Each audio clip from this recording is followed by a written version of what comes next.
بسم اللہ الرحمن الرحیم اللہم صلی علی سیدنا و مولانا محمد وعلی آلہ وصحبہ وبارک وسلم۔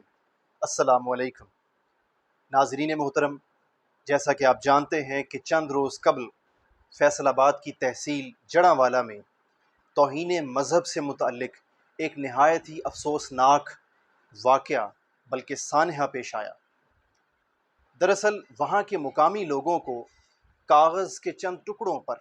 قرآن مجید اور جناب رسول اللہ صلی اللہ علیہ وآلہ وسلم کی ذات طیبہ سے متعلق توہین آمیز الفاظ اور جملے لکھے ہوئے دیکھے انہوں نے۔ وہ فوری طور پر علاقے کے تھانے میں انہوں نے جا کر FIR درج کروائی۔ اب چونکہ ان لوگوں کو کاغذ کے وہ ٹکڑے وہاں کی مقامی عیسائی آبادی کے پاس سے ملے اور ان ٹکڑوں پر ایک کرسچن یعنی عیسائی نوجوان کا نام بھی درج تھا، لوگوں نے اپنے شک کی بنیاد پر 2 مشکوک عیسائی نوجوانوں کا نام پولیس کو دیا، مگر پولیس نے چونکہ ان مشکوک افراد کی گرفتاری سے متعلق تاخیر سے کام لیا، اس دوران ان لوگوں کو بھاگنے کا موقع مل گیا۔ اس کے بعد وہاں کے جو مقامی لوگ تھے ان کو غم و غصہ جب حد سے بڑھا اور آؤٹ آف کنٹرول ہوا، تو انہوں نے اشتعال میں آ کر وہاں کی عیسائی عبادت گاہوں کو نظر آتش کر دیا، اور پھر ساتھ ہی ساتھ وہاں کے مظلوم اور غریب عیسائی گھروں ان کو جلایا، ان کی املاک کو نقصان پہنچایا۔ جہاں ہمیں توہین رسالت اور توہین قرآن اور توہین مذہب جیسے واقعہ کی شدید الفاظ میں مذمت کرنی چاہیے، وہیں پر ہمیں عیسائی عبادت گاہوں اور غریب عیسائیوں کے گھروں اور ان کی املاک کو نقصان پہنچانے جیسے شرمناک واقعہ کی بھی بھرپور الفاظ میں مذمت کرنی چاہیے۔ کسی نے بہت خوب لکھا کہ کسی کے واسطے یہ بھی حرم ہے، کسی کے واسطے یہ بھی حرم ہے، عبادت گاہیں سب کی محترم ہیں، عبادت گاہیں سب کی محترم ہیں۔ دوستان محترم، اس مقام پر اب میں گفتگو کے دوسرے حصے پر آنا چاہوں گا اور اس سینسٹیو میٹر کو کور کرنا چاہوں گا کہ کیا عوام کسی بھی گستاخ اور توہین مذہب کے مرتکب ہونے والے شخص کو بذات خود سزا دے سکتے ہیں؟ یہ ایک نہایت ہی سینسٹیو ایشو ہے، اس پر گفتگو کرنے کے لیے گھنٹوں کے گھنٹوں بھی کم پڑ جاتے ہیں۔ تاہم اپنی اس گفتگو کو اور اس نشست کو مختصر اور بریف رکھتے ہوئے میں سب سے پہلے آپ کو یہ واضح کرتا چلوں کہ کسی بھی مسلمان کو اس امر میں کوئی شک نہیں ہے کہ گستاخی چاہے دین کی ہو، چاہے قرآن مجید کی ہو، چاہے رسالت مآب صلی اللہ علیہ وآلہ وسلم کی ہو، یا دیگر شعائر اسلام کی ہو، اور وہ گستاخی کا مرتکب ہونے والا شخص چاہے مسلمان ہو یا غیر مسلم ہو، چاہے مرد ہو یا غیر یعنی کہ عورت ہو، کوئی بھی شخص ہو جس پر توہین ثابت ہو جاتی ہے، اس کی حد قتل ہے۔ دین اسلام اور شریعت اسلامیہ کی روح سے اس پر کسی کو شک کی گنجائش نہیں ہے کسی کے لیے۔ تاہم سوال یہ پیدا ہوتا ہے کہ کیا یہ حد قتل جو توہین ثابت ہونے پر لگنی ہے، نافذ ہونی ہے، کیا یہ حد عوام الناس اپنے طور پر نافذ کر سکتے ہیں؟ کیا جنرل پبلک اس قتل کی حد کو خود امپلیمنٹ کر سکتے ہیں؟ جو کورٹ آف لا ہے اس میں مقدمہ جانے سے بھی پہلے اور تحقیق اور تفتیش ہونے سے بھی پہلے اور جرم توہین ثابت ہونے سے بھی پہلے کہ عوام خود اس کی حد نافذ کر سکتے ہیں؟ اس کا واضح طور پر جواب ہے نہیں، اس کا کیٹیگوریکل آنسر نہیں میں ہے۔ There is no provision in Islam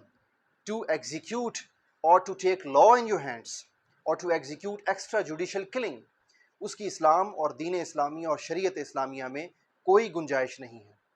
اب میں یہاں پر زمانہ مصطفیٰ صلی اللہ علیہ وآلہ وسلم یعنی تاریخ اسلام سے جو گستاخی کے واقعات ہیں ان کو پریزنٹ کرنا چاہوں گا تاکہ ہمیں اصل حقائق سے روشنی اس کی مل سکے اور ہمیں آگاہی حاصل ہو سکے۔ تو اس ضمن میں سب سے پہلے جو گستاخ گزرا تاریخ اسلام میں جس کا نام آتا ہے کعب بن اشرف ملعون، اس کا واقعہ کچھ یوں ہے کہ امام سبکی اپنی کتاب السیف المسلول کے صفحہ نمبر 294 پر کوٹ کرتے ہیں کہ ہجرت مدینہ کے بعد جب مسلمانوں کو اللہ رب العزت نے غزوہ بدر میں کامیابی سے نوازا، تو جو ریاست مدینہ کے یہود تھے جنہوں نے میثاق مدینہ اور کے معاہدہ کے تحت جناب رسول اللہ صلی اللہ علیہ وآلہ وسلم کو رسول تو نہیں مگر اپنا امیر اور حکمران تسلیم کر لیا تھا، مگر غزوہ بدر میں ملنے والی کامیابی کے بعد وہ مسلمانوں سے حسد کرنے لگے، اور جب یہودیوں کا حسد دن بدن بڑھتا چلا گیا، عروج پاتا چلا گیا، تو ایک یہودی جس کا نام کعب بن اشرف آتا ہے، وہ مدینہ سے جا کر مکہ میں آباد ہو گیا، اور مکہ میں جا کر اس نے وہاں کے مشرکین کو پھر سے ابھارنا چاہا، چونکہ مشرکین مسلمانوں سے شکست کھا چکے تھے، ان کے حوصلے پست تھے، تو ان کے پست ہوئے حوصلوں کو اس کعب بن اشرف نے اپنی شاعری کے ذریعے پھر سے ابھارنا چاہا۔ یہ چونکہ شاعر تھا تو اس نے شاعری کی زبان میں بدبخت نے حضور علیہ السلام کی شان اقدس میں ہرزہ سرائی کی، اور آقا علیہ السلام کی شان و عظمت میں کمی بیان کرنا شروع کر دی، اور توہین آمیز کلمات بکنے شروع کر دیے۔ سو اس شخص کا جب یہ معمول پر طول پکڑ گیا، اور کثرت کے ساتھ جب اس کے واقعات مدینہ پہنچنے لگ گئے، یعنی ایک دفعہ ایسا نہیں ہوا بلکہ کثرت کے ساتھ جب کعب بن اشرف نے توہین کو اپنا معمول بنا لیا، تو پھر حضور علیہ السلام نے بطور سربراہ ریاست حکم دیا کہ اس گستاخ کو پکڑ کر لایا جائے اور اس پر قتل کی حد نافذ کی جائے۔ سو حضور علیہ السلام نے جب سربراہ ریاست کے طور پر اس کے قتل کا حکم دیا، تو پھر اس شخص کو بعد ازاں پکڑا گیا اور قتل کی حد نافذ کی گئی۔ پھر اسی طرح اور واقعات آتے ہیں، امام سبکی ہی کی سیف المسلول کے صفحہ 324 پہ ایک اور گستاخ کا واقعہ آتا ہے جس کا نام ہے ابو عبداللہ بن ابو حکیک۔ یہ شخص بھی یہودی تھا، اور اس کی حوالے سے بھی یہی حکم آتا ہے کہ حضور علیہ السلام نے سربراہ ہونے کے ناطے جب حکم دیا، جب اذن دیا، تو پھر مدینہ والوں نے اس کو پکڑ کر اس پر قتل کی حد نافذ کی۔ جو کعب بن اشرف تھا اس کو مدینہ کے قبیلہ اوس نے قتل کیا، اور یہ جو ابو حکیک تھا اس کو مدینہ کے قبیلہ خزرج نے قتل کیا۔ پھر اسی طرح امام واقدی ہیں، وہ اپنی کتاب المغازی کے صفحہ 174 اور 175 پر کوٹ کرتے ہیں کہ ایک اور گستاخ تھا اس زمانے کا ملعون، جس کا نام تھا انس بن زنیم، اس کو بھی حضور علیہ السلام نے بطور سربراہ حکم دیا تو پھر قتل کیا گیا۔ پھر اسی طرح اور گستاخ جو ہیں ان میں نام آتا ہے ابو افق کا۔ ابو افق ملعون کے بارے میں بھی حضور علیہ السلام نے بطور سربراہ جب حکم دیا تو پھر مسلمانوں نے قتل کیا۔ پھر اسی طرح ایک اور یہودیہ خاتون تھی شاعرہ جس کا نام ہے اسماء بنت مروان یہودیہ، اس کے حوالے سے بھی حضور علیہ السلام نے حکم دیا پھر قتل کیا گیا۔ یعنی یہ تمام واقعات جو میں نے آپ کے سامنے پریزنٹ کیے ہیں تاریخ اسلام سے، جو اوتھینٹک واقعات ہیں اور تاریخ اسلام کی مستند کتب میں درج ہیں، ان میں سے کوئی ایک واقعہ ایسا نہیں ہے کہ جس میں حضور علیہ السلام کے حکم سے بھی پہلے مسلمانوں نے قتل کر دیا ہو، ایسا کبھی نہیں ہوا۔ حضور علیہ السلام نے ریاست مدینہ کے سربراہ کی حیثیت سے اور مسلمانوں کے حکمران اور امیر کی حیثیت سے جب ان گستاخوں پر حد نافذ کرنے کا حکم دیا تو پھر مسلمانوں نے اس حد کو امپلیمنٹ کیا۔ اب یہاں پر ایک روایت جو ہم میں سے کچھ مسلمان کوٹ کرتے ہیں اپنے جواز کے طور پر، اس عمل کے جواز کے طور پر، کہ جب وہ شدت میں کسی بھی گستاخ کو کورٹ آف لاء میں مقدمہ جانے سے بھی پہلے قتل کر دیتے ہیں، تو اس عمل کی جسٹیفیکیشن میں اکثر کچھ مسلمان جو ایک روایت کوٹ کرتے ہیں، میں وہ بھی یہاں پر آپ کے سامنے پریزنٹ کرنا چاہوں گا۔ یہ روایت سنن نبی داؤد میں نقل کی گئی ہے، سنن نبی داؤد کی کتاب الحدود ہے اور اس کی جلد 4 ہے، جبکہ حدیث مبارکہ 2 مقامات پر کوٹ کی گئی ہے، جس کا پہلا نمبر ہے 4361 یعنی 4361، جبکہ دوسرے مقام پر اس کا نمبر آتا ہے 4362۔ اس کے راوی ہیں جناب مولا علی کرم اللہ تعالی وجہ الکریم۔ سیدنا علی المرتضیٰ کرم اللہ تعالی وجہ الکریم فرماتے ہیں کہ مدینہ میں ہجرت کے بعد ایک یہودیہ عورت تھی جو کہ ایک نابینا صحابی کی لونڈی تھی، اور اس لونڈی سے ان نابینا صحابی کے 2 بچے بھی تھے۔ تو وہ جو نابینا صحابی کی لونڈی تھی، آپ فرماتے ہیں حضرت علی کرم اللہ تعالی وجہ الکریم کہ ان یہودیتاً کانت تشتم النبی صلی اللہ علیہ وآلہ وسلم وتقع فیک، کہ وہ یہودیہ لونڈی وہ کثرت کے ساتھ، تواتر کے ساتھ، کئی مواقعوں پر وہ آقا علیہ السلام کی شان میں ہرزہ سرائی کرتی تھی اور آقا علیہ السلام کی بارگاہ میں گستاخی کرتی تھی، توہین کی مرتکب ہوتی تھی۔ یعنی یہ نہیں فرمایا روایت میں کہ اس نے ایک دفعہ توہین کی تو صحابی نے اس کو مار دیا ہو، ایسا نہیں ہوا، بلکہ وہ نابینا صحابی کی لونڈی تھی اور کثرت کے ساتھ آقا علیہ السلام کی شان میں جب وہ ہرزہ سرائی کرتی تھی، اور پھر وہ صحابی کیا کرتے تھے؟ حضرت علی فرماتے ہیں وَيَنْهَانَا فَلَا تَنْتَهِيَا، وہ نابینا صحابی اپنی اس لونڈی کو منع کرتے تھے، وَيَنْهَانَا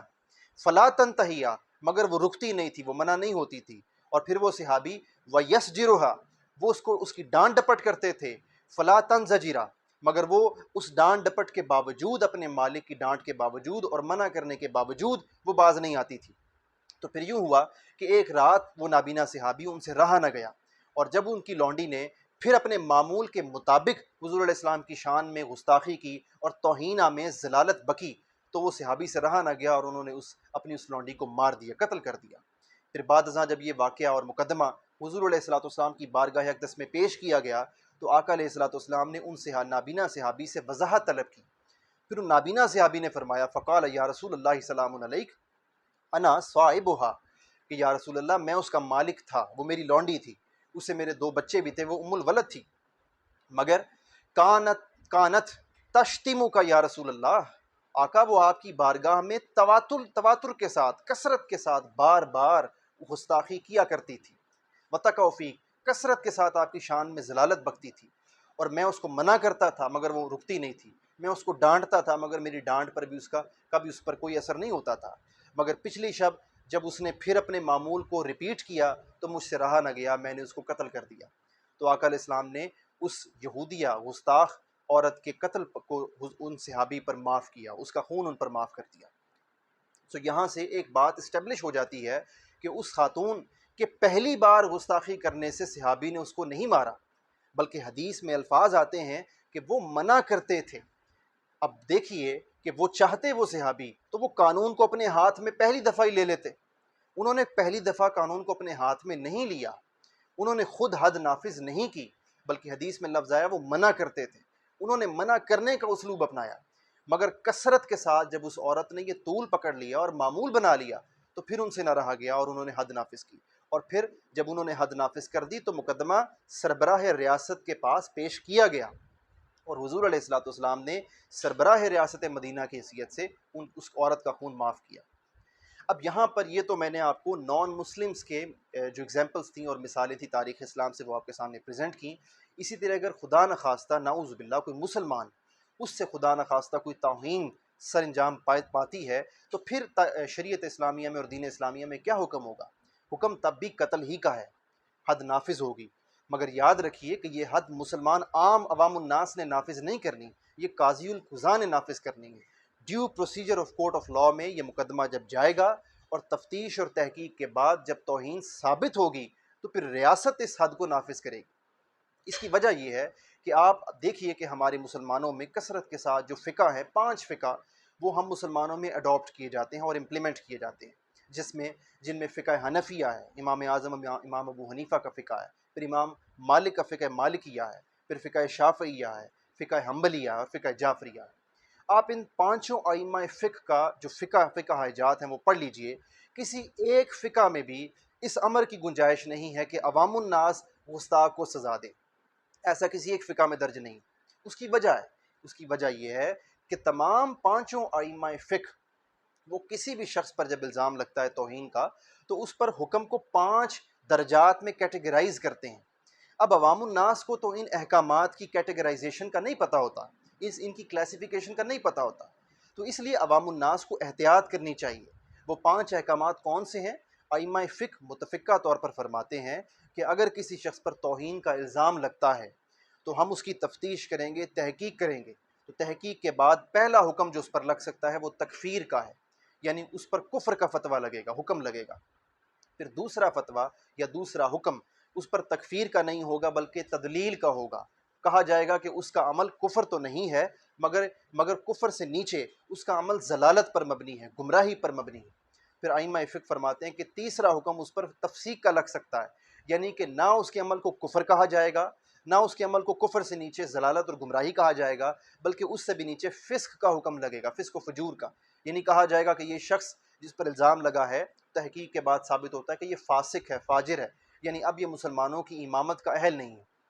پھر اس کے بعد ائمہ فقہ فرماتے ہیں کہ چوتھا درجہ جو حکم کا ہے وہ تجہیل کا ہے، کہا جائے گا کہ اس کا عمل جہالت پر مبنی ہے، گمراہی پر مبنی ہے، یعنی نہ تکفیر کی جائے گی، نہ تدلیل ہوگی، نہ تفسیق ہوگی، بلکہ چوتھے درجے کا حکم ہوگا تجہیل کا، کہ جہالت قرار دیا جائے گا اور اس شخص کو جاہل قرار دیا جائے گا۔ پھر 5ویں درجے پر ائمہ فقہ فرماتے ہیں کہ اس شخص کے عمل کو خطا قرار دیا جائے گا، کہ ہو سکتا ہے اس سے انجانے میں جانے انجانے میں سر انجام دیا گیا ہو، تو اس کی انٹینشن نہ ہو، ثابت ہو جائے تو پھر خطا کہا جائے گا، اور چھٹے درجے میں اس کو ترجیح کہا جائے گا کہ وہ رجوع کر لے، توبہ کر لے۔ سو یہ درجات ہیں جو ائمہ فقہ نے ڈیولپ کی ہیں، اسٹیبلش کی ہیں۔ ایسا نہیں ہے کہ عوام الناس پہلے ان کو بغیر سوچے سمجھے وہ امپلیمنٹ کر دے اور اسٹریٹ اوے تکفیر کا فتویٰ جاری کر دے اور کفر کا فتویٰ جاری کر کے وہ قتل کر دے کسی شخص کو۔ ایسا نہیں ہو سکتا، اس کی پہلے تحقیق ہونا ضروری ہے، اس میں احتیاط برتنا ضروری ہے۔ اب احتیاط کیوں برتی جائے، اس کی ایک اور ریزن بھی میں یہاں پر کوٹ کرتا جاتا ہوں، چونکہ میں نے جیسا پہلے عرض کیا کہ گھنٹوں کے گھنٹوں اس سینسٹیو اور حساس موضوع پر گفتگو کرنے کے لیے کم پڑ جائیں گے، مگر بریفلی اب میں لاسٹ 2 پوائنٹس یہاں پر کوٹ کرنا چاہوں گا اور یہ نہایت توجہ کے حامل ہیں۔ سیکنڈ لاسٹ پوائنٹ یہ کہ ائمہ فقہ نے جنرل وے میں بہت سارے ایسے اعمال ہیں اور امور ہیں کہ جن کو آقا علیہ الصلوۃ والسلام نے عمومی انداز میں کفر قرار دیا ہے۔ مثال کے طور پر صحیح بخاری کی والیوم 3 میں ایک حدیث مبارکہ آتی ہے جس کا نمبر ہے 3317، یعنی 3317۔ آقا علیہ السلام فرماتے ہیں کہ جس مسلمان نے یا جس نان مسلم نے بھی اپنے نسب پر تان کیا، یعنی اپنے آباء و اجداد پر طنز کیا، تان و تشنیع کی، سو گویا اس نے کفر کیا۔ ائمہ فقہ پھر آگے اس بحث کو لے کر جاتے ہیں اپنی ابحاث میں، اپنی بحثوں میں وہ کوٹ کرتے ہیں کہ اسی طرح صحیح مسلم کی والیوم 1 میں حدیث مبارکہ آتی ہے 67 نمبر پہ کہ آقا علیہ السلام نے فرمایا کہ جس شخص نے میت پر حد سے زیادہ رونا دھونا کیا، چیخ و پکار کی اور وین ڈالا، گویا یہ عمل بھی کفر کا ہے اور اس نے کفر کیا۔ پھر اسی طرح آقا علیہ السلام فرماتے ہیں، اور کتب احادیث میں صحیح بخاری، صحیح مسلم اور دیگر احادیث صحیحہ کی کتب میں آتا ہے کہ آقا علیہ السلام نے فرمایا کہ جس نے اپنے مسلمان بھائی کو گالی دی، گویا اس نے کفر کیا۔ پھر آقا علیہ السلام فرماتے ہیں جس نے جان بوجھ کر متعمدن نماز کو ترک کیا، گویا اس نے بھی کفر کیا۔ اب ائمہ فقہ جن کا میں نام لے چکا ہوں پہلے، ان سب نے ان بحثوں کو لیا ہے۔ سب ائمہ فقہ متفقہ طور پر کہتے ہیں کہ یہ اعمال اور اس طرح اور بھی بہت سارے اعمال ہیں کہ جن کو آقا علیہ السلام نے ان جنرل وے، عمومی انداز میں کفر قرار دیا ہے۔ تو یہ اعمال تو کفر کے ہیں، مگر اگر کوئی شخص یہ اعمال سر انجام دے تو کیا اس سر انجام دینے والے شخص پر بھی کفر کا فتویٰ لگے گا؟ ائمہ فقہ فرماتے ہیں کفر کا فتویٰ نہیں لگے گا۔ اس کی ریزن دیتے ہیں، اس کی وجہ یہ فرماتے ہیں ائمہ فقہ متفقہ طور پہ فرماتے ہیں کہ حضور علیہ الصلوۃ والسلام نے ان تمام اعمال کو جو کفر قرار دیا، اس کی وجہ یہ تھی کہ آقا علیہ الصلوۃ والسلام نے اپنی امت کو ان اعمال کی شدت سے واضح کرنا چاہا کہ یہ اعمال شدید حد تک کبیح ہیں، گمراہ کن ہیں، گناہ ہیں اور حرام ہیں۔ سو آقا علیہ الصلوۃ والسلام نے ان کی شدت کو ظاہر کرنے کے لیے ان اعمال کے لیے لفظ کفر قرار دیا۔ ان کو افعال کفر کہا جاتا ہے، فعل کفر کہا جاتا ہے۔ مگر ایسا نہیں ہے کہ اگر کوئی شخص یہ اعمال سر انجام دے تو اس کو کافر قرار دے دیا جائے، ایسا نہیں ہوگا۔ اب آپ خود دیکھیے ہمارے آج کل کے حالات و واقعات دیکھیے، آج کل کے دور میں ہم میں سے ہر دوسرا تیسرا شخص ایک دوسرے کو گالیاں دیتا ہے۔ اب پاکستان کی آپ مثال لے لیجئے، 25 کروڑ کی آبادی ہے، یہاں پر تو میرے خیال میں کروڑوں عوام ایک دوسرے کو گالیاں دیتے ہیں، تو کیا سب کے سب کافر ہو گئے؟ کیا ان احکامات کی روشنی میں سب کے سب کافر ہیں؟ تو کیا سب مفتیان کرام ایسے لوگوں کو کفر کا فتویٰ جاری کر کے کافر ڈکلیئر کر دیں گے؟ تو پھر دین بچے گا کہاں پر؟ ایسا نہیں ہوگا، اعتدال کا رویہ اپنایا جائے گا۔ یہ اعمال کفریہ اعمال ہیں، مگر یہ کوئی شخص اگر ان اعمال کو یوں سر انجام دے، یہ جانتے بوجھتے کہ یہ حرام ہے، مگر وہ سمجھ لے کہ نہیں یہ حرام نہیں حلال ہے، وہ جو شخص ہے جس پر الزام لگ رہا ہے وہ ان اعمال کی حرمت کو اپنے دل سے مٹا دے اور سمجھے کہ نہیں گالی دینا بھی ٹھیک ہے، جائز ہے، حلال ہے۔ جب کوئی شخص حرمت کو پامال کرے گا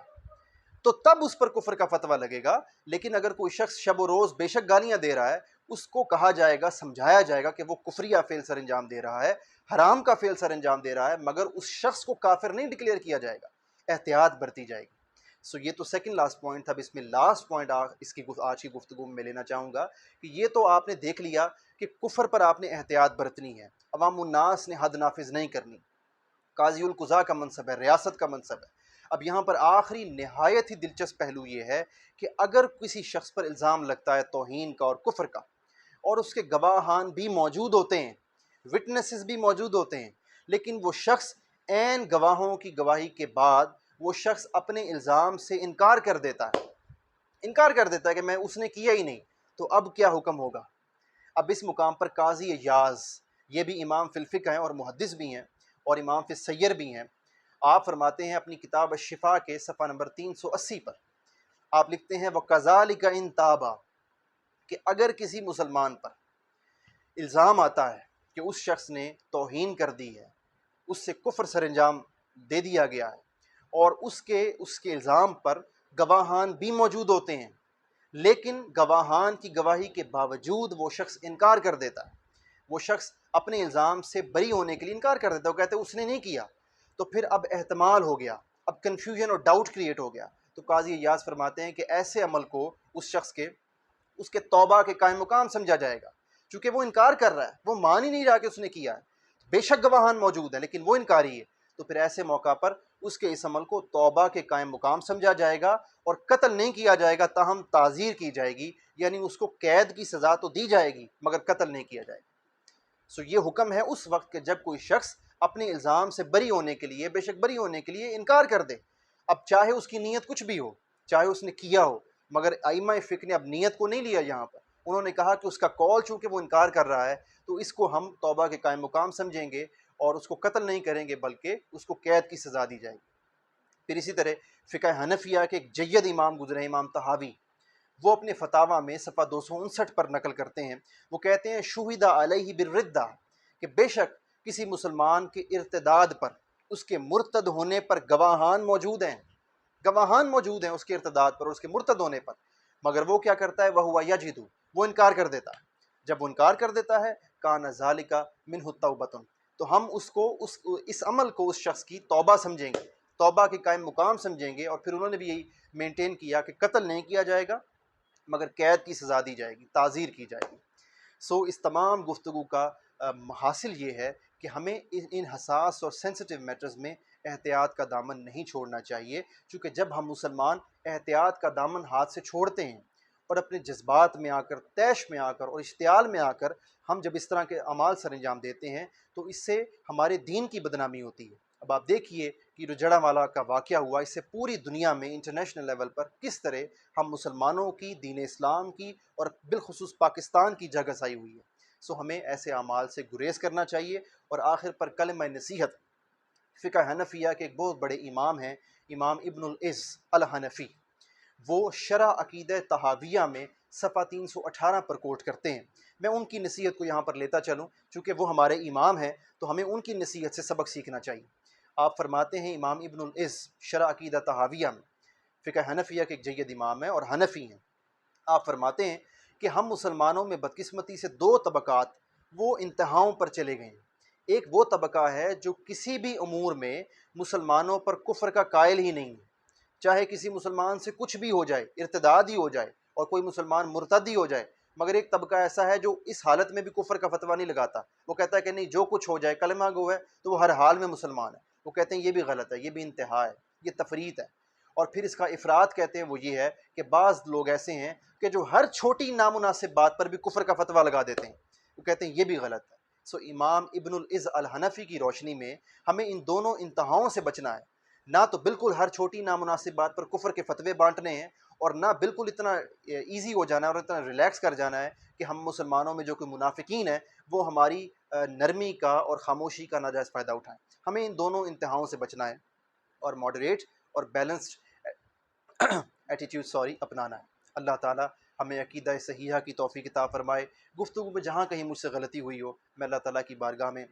معافی کا طلبگار ہوں۔ اللہ تعالیٰ ہمیں حضور علیہ الصلوۃ والسلام کی محبت صحیحہ عطا فرمائے، عملی غلامی نصیب فرمائے، آقا علیہ الصلوۃ والسلام کی آل اولاد اہل بیت اطہار کی مودت، صحابہ کرام کا ادب نصیب فرمائے اور عمل کی توفیق عطا فرمائے۔ والسلام علیکم ورحمۃ اللہ۔